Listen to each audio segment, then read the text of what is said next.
When I say do nothing, I don't mean give up or disappear. I mean stop overfunctioning. Stop being the one who always reaches out first. Stop checking in out of obligation. Stop making yourself endlessly available just to keep things alive. This isn't quitting on people. It's pausing your constant effort and seeing what still stands without it. Most of us were taught that being alone means something's wrong. If your phone isn't buzzing, if your weekends aren't full, if you're not surrounded, it can feel like you're losing. Busyness gets treated like proof of worth, but that framing hides something important. Silence isn't empty.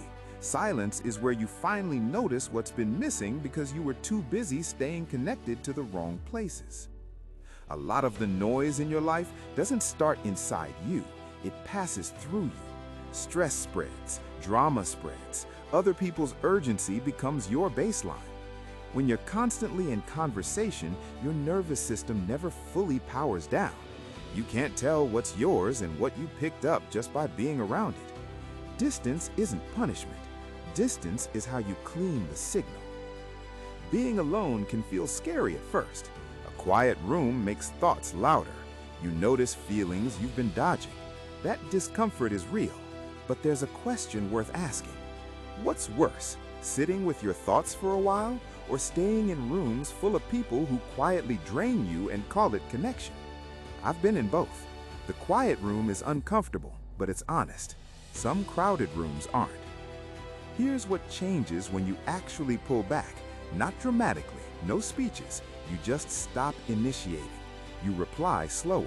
You stop explaining yourself. And people don't explode. They reveal themselves. Some connections hold steady, some fade. That fade isn't proof that anyone is evil. It's information. A real connection doesn't depend on you carrying it every day. Someone who cares checks in because you matter, not because you're useful. This is where the idea of friendship versus subscription shows up. A supportive relationship has mutual curiosity and repair. It survives pauses. A subscription only has a pulse when it benefits someone. When you stop providing the service, it quietly cancels. Compared to that, being alone starts to look peaceful. Solitude isn't just about removing bad inputs, it's about hearing yourself again.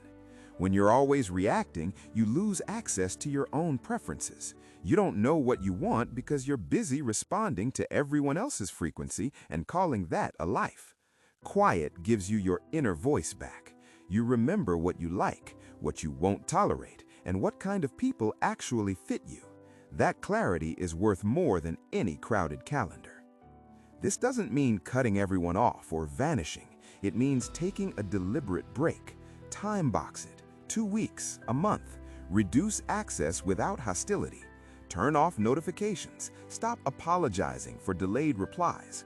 Replace the noise with something grounding so the quiet doesn't turn into rumination. Walks, writing, movement, support. Structure matters. Some of this is on us. We often know when something feels off. We feel the drain, but we override it because the alternative feels scarier. Familiar exhaustion can feel safer than unfamiliar quiet. So ask the harder question gently. Why does being drained feel more comfortable than being alone? That's not an accusation, that's an opening. Eventually, you have to choose. Do you want to be surrounded or do you want to be supported? Those aren't the same. The goal isn't loneliness forever. It's being alone long enough to remember who you are without everyone else's opinion attached. Long enough to reset. Long enough to realize you're actually good company. And when you come back, you do come back different. You return with standards.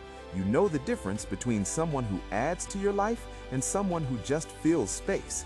You stop settling for space takers. Not because people are terrible, but because you finally made room to hear yourself.